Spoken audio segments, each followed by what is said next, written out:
our generation really needs to change. I have come across a lot of people, and again, the lines between being authentic, the intent, and being that fake, facades that we all wear have become so blurred and intermingled that people have forgotten the authentic self. They have forgotten what their purpose is or what they wanted, the intent to be.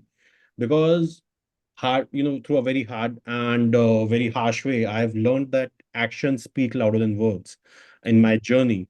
And intent is something that is behind your actions. Now, with words, you might portray a very different picture altogether to the world, but your actions clearly show what you meant and what you wanted to do. So that differentiation or that separation needs to start happening where people really find that authentic self in themselves. And you mentioned we were discussing about we all being workaholics out there working like robots, specifically be it entrepreneurs world or the corporate world out there. We all wake up at our regular life time. We will get ready that 2 or 3 hours, have breakfast, running and everything, driving to workplaces. With metro cities, we spend most of the time on the roads. Like since childhood, I've seen in Delhi, like if we are going to any place, if you're going out for 5 hours, 3 hours, you're on the road. True. So we are just living a mechanical life out there. And in the hindsight of living this mechanical life, we often forget about our purpose. Let alone forgetting about the purpose, we never even think that our life could have a purpose. We are just following the footsteps like horses, having that blinds on. We are having those blinds on and we are just walking, running, running, running, running, running. And one day then we just leave this earth and we are like, okay, the next life cycle starts. So how can people take a pause, reflect, introspect, and get acquainted to the purpose of their life? I personally feel that living your purpose of life and knowing exactly what it was. See, some people do have it figured it out right at a very young age. And you see, these are people who are probably, either high-end businessmen or great saints because they know it right at the beginning what their purpose is, why they have taken birth and choosing to serve. The rest of us, we may not know the exact purpose, but reconnecting with your why is something that needs to be done.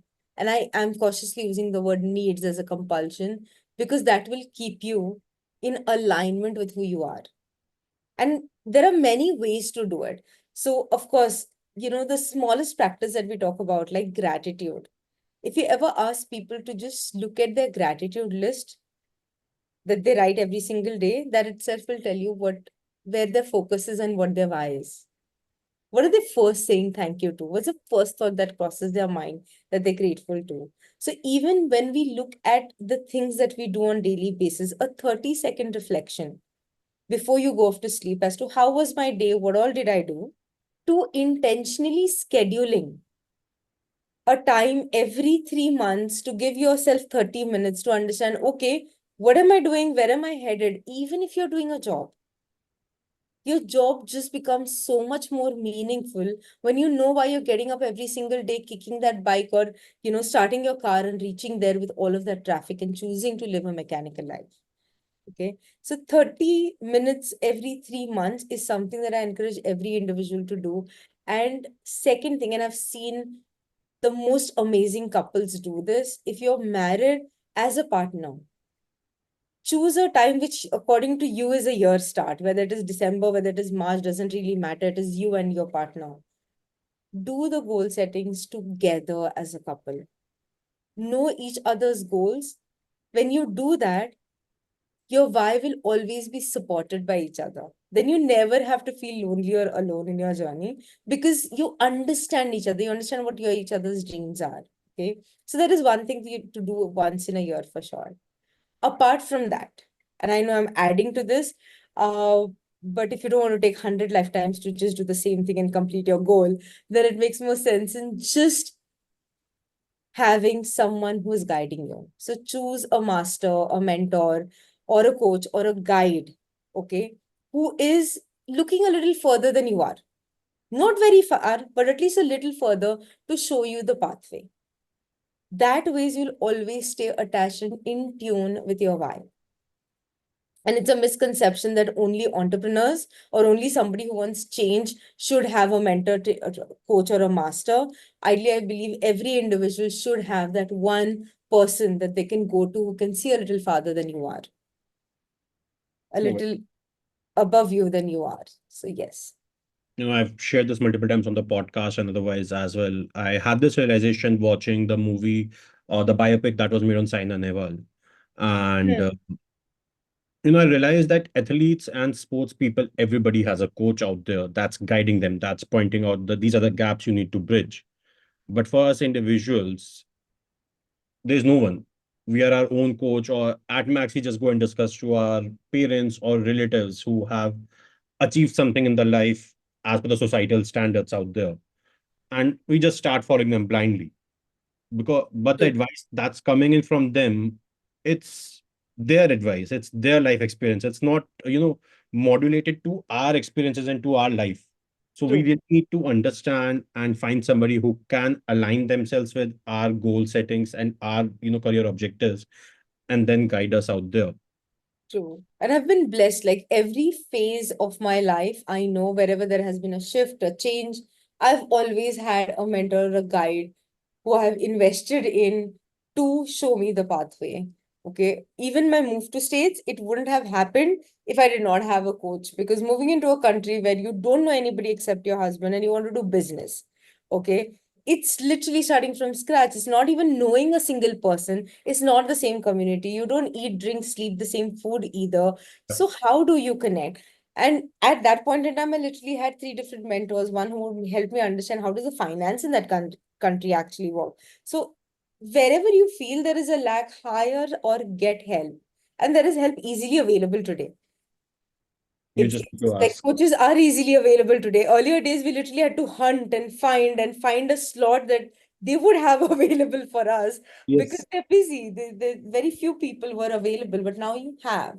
So take a moment to find that mentor, coach, trainer, somebody who is not trainer but mentor, coach, who would be there to guide you in whichever area of life you want the guidance for. Totally agree.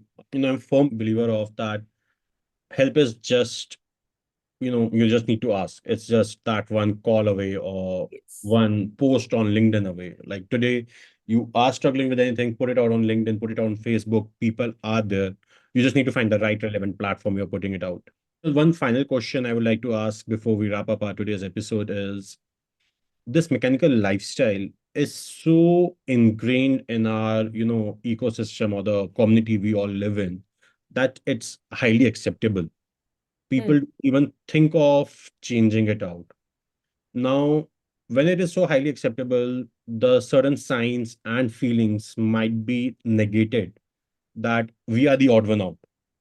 We are not free, we are not able to adjust. And then we start compromising, we start changing ourselves, the true self that we are. So, what are those some signs and feelings that an individual can look into, and then yes, find that okay, I am not aligning with my life's purpose or my life's passion, and I need to realign myself. I need to really look or introspect. And secondly, as a society, when I'm saying society, I'm referring to the inner circle, the people who care for us or for whom we care. So, if you can just share from these two perspectives. So one of the simplest way to know is listen. Universe or people around you give you feedback all the time to tell you if you're on the right path or not. Okay. Always, always. Okay. So one of the best ways is if you are receiving things which you don't want to hear, Mm-hmm. then you're moving out of alignment. So something needs to change. Okay. So for example, if I am a coach and being on time for my client is a basic requirement. Okay. And I've had at least two or three people in my life who have commented, oh, you are late. Or I find myself in a situation where I'm saying, thank you for waiting for me. Then it means I'm moving out of alignment somewhere. Okay, this is just one very simplest example that I'm giving you. But your clients, the people you interact with, they always give you feedback. So being in alignment means when everything is working smooth, natural, and effortless. When you're feeling there are no problems happening in your life, you're actually in alignment. Okay. When you start moving away from alignment, immediately take action to do something about it. Otherwise, the universe will keep reminding about it in various ways.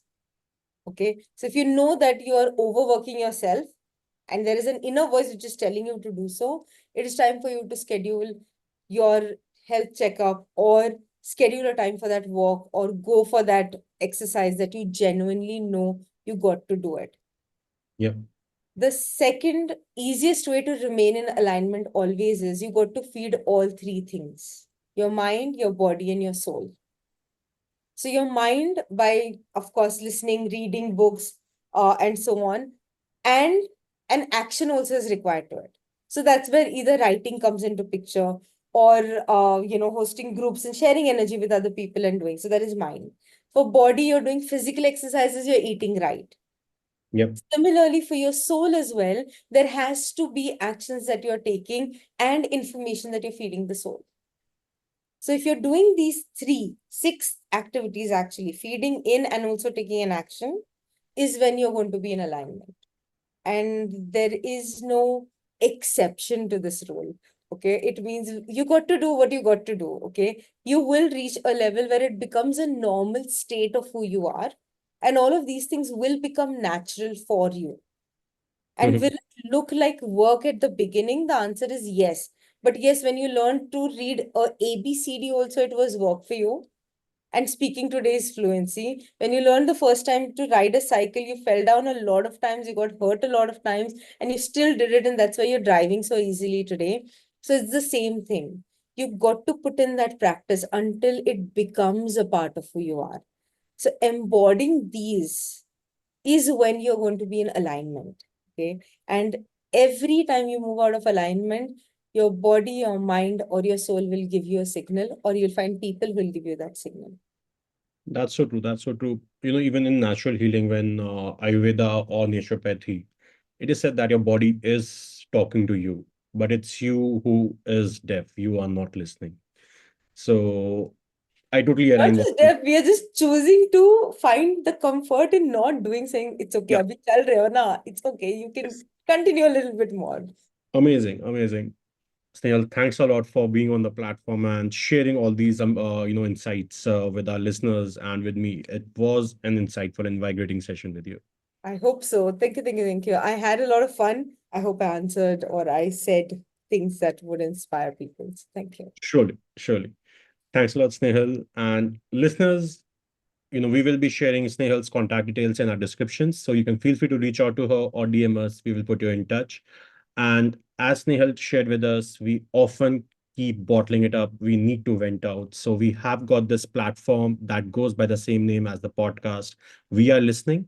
You can come there, vent out without the fear of being judged or any prejudice. It's an anonymous mental health platform that we are, building, and it's a way for us to give back to the society. So thanks a lot. And until next time, stay tuned and we are listening.